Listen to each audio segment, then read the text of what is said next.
Il est 7h51, c'est l'heure de retrouver Guy Carlier. Ma chère Laurie, on va lancer Guy Carlier. Je ne sais pas quel a été Alors, à son habitude, son thème de chronique. Oui, d'habitude, il nous envoie, faites un petit mot. Là, on ne l'a pas eu. Mais bon, non, on va lui donner la parole. Il va essayer de nous réjouir un petit peu malgré j'espère. L'actualité très très chargée, hein, Guy. Bonjour Guy. Oui, j'ai envoyé un petit mot. Il doit y avoir un problème de transmission avec les nouveaux locaux. Ça n'a aucune importance. Vous deviez me lancer en me disant que c'est pas facile tous les jours de sourire de l'actualité, surtout en ce moment. Sûr. Alors, pour oublier le présent, je vais vous emmener faire un petit tour dans le passé. Et là, Laurie disait bonjour Guy, et je répondais bonjour Laurie, bonjour Patrick, bonjour à tous.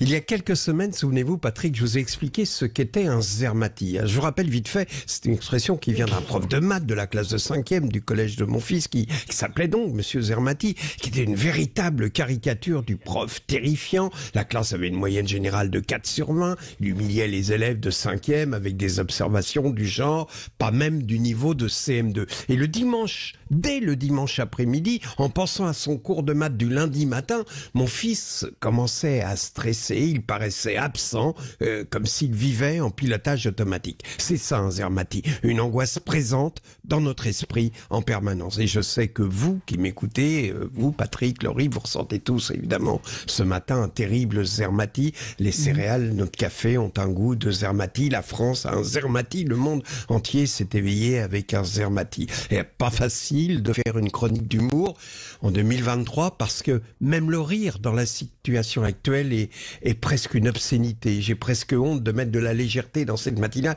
mais je vais essayer car je crois que c'est nécessaire tout simplement pour notre équilibre mental. Et c'était tellement plus facile d'écrire une chronique d'humour à la radio il y a 20 ans.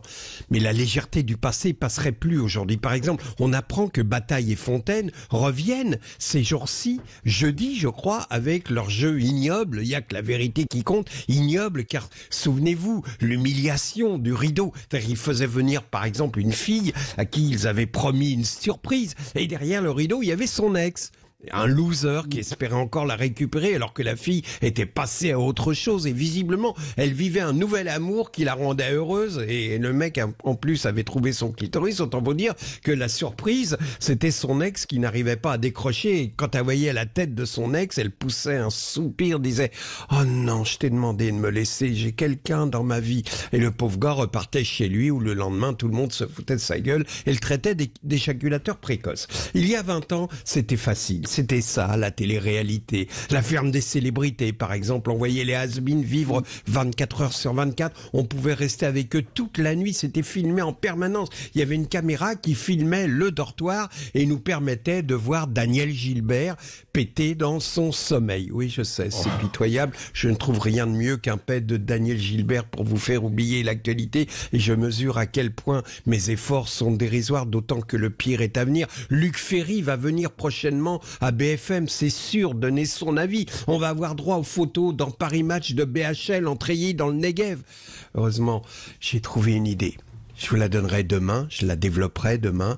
Je vous parlerai des dimanches de Laurie, de ses promenades au jardin des plantes, de sa course caritative intitulée Basket avec Paulette. C'est une course où un jeune accompagne un senior et ça donne l'espoir, ça crée le lien entre deux générations, même si les anciens ont mauvais caractère et ça doit être assez pénible. Enfin, je vous raconterai tout ça demain matin et vous verrez, après la pluie vient le beau temps. Merci.